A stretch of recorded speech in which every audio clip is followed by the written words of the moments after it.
On est quasi en 2024 et les imprimantes sont toujours aussi débiles. On nous oblige à avoir des cartouches qui ne sont pas vides pour juste scanner un document. Les constructeurs mettent à jour l'imprimante derrière notre dos sans qu'on sache, parce que forcément elle est toujours connectée à Internet. Ils nous mettent des DRM dans les cartouches et puis quand il n'y a plus assez de puces, eh bien ils font un tuto pour contourner. Donc ça servait à rien. Ça fume les cartouches plus vite que Snoop Dogg. T'imprimes 20 feuilles, ils te disent qu'il n'y a plus d'encre. Et puis quand tu ouvres la cartouche, en réalité, il y a toujours de l'encre. Les imprimantes, c'est vraiment l'arnaque du siècle. Il faut qu'on en parle.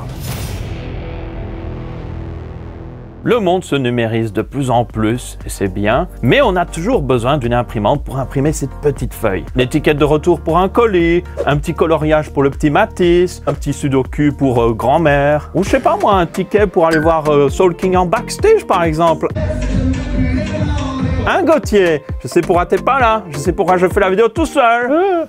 Bon, j'espère que le concert était quand même bien. Bisous Gauthier. Bref, on a toujours besoin de cette petite feuille et c'est toujours l'angoisse à l'imprimer. Aujourd'hui, je vais vous dire pourquoi, selon moi, les imprimantes, c'est la plus grosse arnaque du siècle et je vais vous donner des solutions éventuelles pour éviter ce genre d'arnaque à l'avenir. En quoi il s'agit d'une arnaque? Le mot peut paraître très fort, mais j'assume pleinement. Vous allez me dire qu'en vrai, les imprimantes sont pas si chères que ça. On en voit 40 €, 50 €, 60 € et c'est des multifonctions avec scanner comme cette Canon ici. Donc vous pourriez dire, bah, c'est plutôt un bon deal et c'est justement ce que la plupart des gens vont se dire. En plus, ces modèles tout neufs, pas chers, sont fournis avec des cartouches d'encre, donc vous pouvez commencer à imprimer tout de suite. Au final, on se dit, c'est peut-être le meilleur achat, c'est vraiment pas cher, on peut juste imprimer une fois de temps en temps, on n'a pas vraiment besoin de plus de l'imprimante, donc c'est le meilleur choix pour la plupart des gens. Et c'est là qu'ils vous piègent, qui nous ancrent même. Mais ça, les constructeurs d'imprimantes, ils l'ont bien compris. Ils ont étudié le marché et c'est littéralement leur business model. Et c'est très inspiré d'ailleurs du marché des machines à café. Ce principe est celui du prix d'appel. L'imprimante est proposée à un prix vraiment pas cher, abordable, accessible, c'est comme ça qu'ils vous piègent, mais ensuite de vous proposer des prix excessifs sur les consommables, comme les cartouches d'encre. Ce pack de cartouches neufs, par exemple, coûte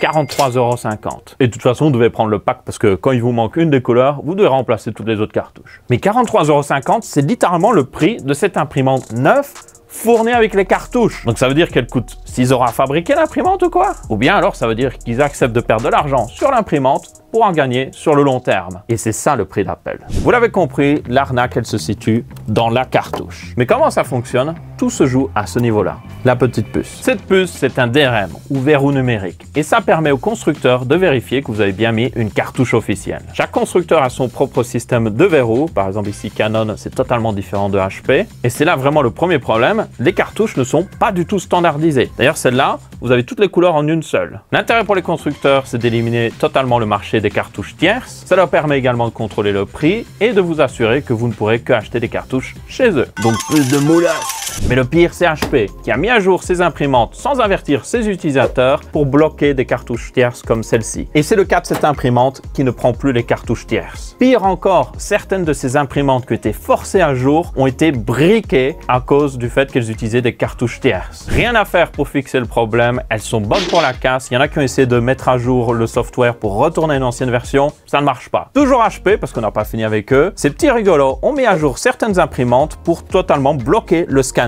si vous n'avez pas assez d'encre. Et c'est pareil aussi chez Canon, on vous voit. Hein. Donc je répète, une action de base qui est scanner un document qui n'a pas besoin d'encre est bloquée par un manque d'encre. N'importe quoi, je veux dire. En 2018, HP avait perdu un recours collectif qui les avait forcés à revenir en arrière sur cette mise à jour, payer 1,5 million de $ et aussi s'excuser publiquement. Pourtant, en 2022, ils l'ont encore fait, en 2023, ils l'ont encore fait. Finalement, c'est juste le prix pour faire du business. Ils vendent tellement de cartouches, un petit million par-ci par-là, c'est pas cher. Tout est fait pour que ces imprimantes soient mises à jour et ne puissent plus supporter les cartouches tierces. Et encore une fois, c'est pas juste HP, c'est l'entièreté du marché de l'imprimante. Mais le pire, c'est avec Canon qui, pendant la pénurie des composants, en 2020-2021, ils étaient arrivés à court de puces pour faire leur système DRM et donc ils ont fait un tuto sur comment contourner la protection parce qu'ils devaient vendre des cartouches sans aucune puce. Bravo les gars, vous êtes formidables. Bien évidemment, depuis les DRM sont revenus et le tuto a disparu. nous prendre vraiment pour des cons. Ça prouve que ces puces sont utilisées seulement pour le DRM et n'offrent aucune nouvelle fonctionnalité pour le Yankee. Ça ne sert qu'aux constructeurs pour faire plus de moulage. Bon, faut qu'on parle de HP. Ils ont sorti une imprimante dernièrement qui ne se connecte que en Wi-Fi. Alors le Wi-Fi c'est cool, on peut imprimer depuis n'importe où via internet, mais c'est pas forcément sécurisé. Le média américain Cyber News a réussi à pirater 28 000 imprimantes avec un simple script. Et encore, ils ont juste imprimé une page qui disait que l'imprimante était vulnérable, mais en fait ils auraient pu aller beaucoup plus loin. Les imprimantes sont une cible de choix pour les attaquants. Ils pourront accéder à tous les documents qui ont été imprimés, scannés ou copiés dernièrement, mais peut-être aussi utiliser cette imprimante comme point d'entrée pour pirater tout le réseau. Si vous voulez vous protéger contre ces attaques, je vous conseille d'abord de vérifier vos mots de passe du routeur et de ne connecter l'imprimante à internet que si c'est nécessaire, en vérifiant les ports réseau qui sont ouverts. Bon, pour en revenir à notre HP, en fait c'était une grosse douille. L'imprimante peut tout à fait imprimer avec un câble USB sans se connecter à internet, il fallait juste retirer le sticker qui disait de ne pas le faire. Mais attention au dernier problème, on n'en a pas fini avec ces imprimantes, ça va encore plus loin. En 2018, une étude publiée par Consumer Report aux États-Unis a fait un test où ils ont pris une sélection d'imprimantes similaires à celle-ci. Ils ont utilisé une méthodologie de test similaire à une utilisation classique d'une imprimante. Vous imprimez, vous l'éteignez, vous ne l'utilisez pas pendant un petit moment. Le résultat, c'est qu'ils ont découvert que certaines imprimantes n'utilisaient que 50% de l'encre pour vraiment imprimer. Et certaines même descendaient à seulement 20%. Ça veut donc dire que 50% à 80% de l'encre d'une cartouche comme celle-ci est juste gaspillée. Et ces 80%, ça va où, vous allez me dire? Eh bien, ça dépend d'un modèle à l'autre, mais certaines vont utiliser pour, par exemple, nettoyer les têtes d'impression. Certaines autres sont là pour du recalibrage ou faire même des tests d'impression, comme celui-ci, quand vous connectez vos imprimantes, pour gâcher de l'encre. Et enfin, quand la cartouche est censée être vide, vous découvrez en l'ouvrant qu'il reste en moyenne 15% de l'encre qui est encore dedans. Et ça, c'est sciant. Ça mange un tas de cartouches et ça me rend jaune de colère. Entre l'étalonnage, l'allumage, le nettoyage, la maintenance, toutes les excuses sont bonnes pour vous faire gâcher un maximum d'encre. Et vous obliger à en racheter encore plus rapidement. Mais quelles sont les solutions, vous allez me dire, pour éviter ces problèmes? Eh bien, tout simplement, d'arrêter d'imprimer. Oui, je sais. Merci. Je sais. Bravo! Oui. C'est si simple, mais il fallait le dire quand même.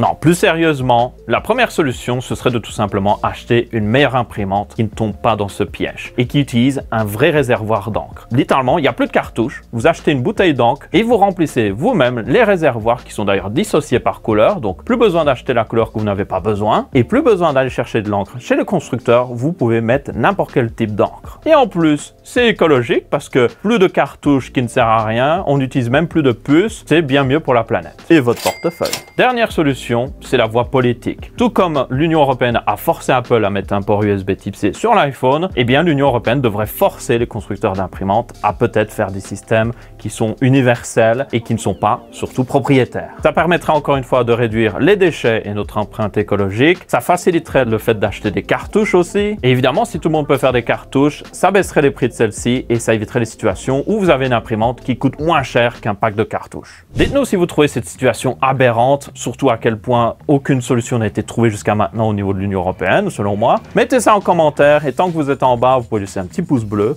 activer la cloche, vous abonner, suivez RTBFXP sur les réseaux sociaux, tout ce que vous voulez. Ciao, ciao!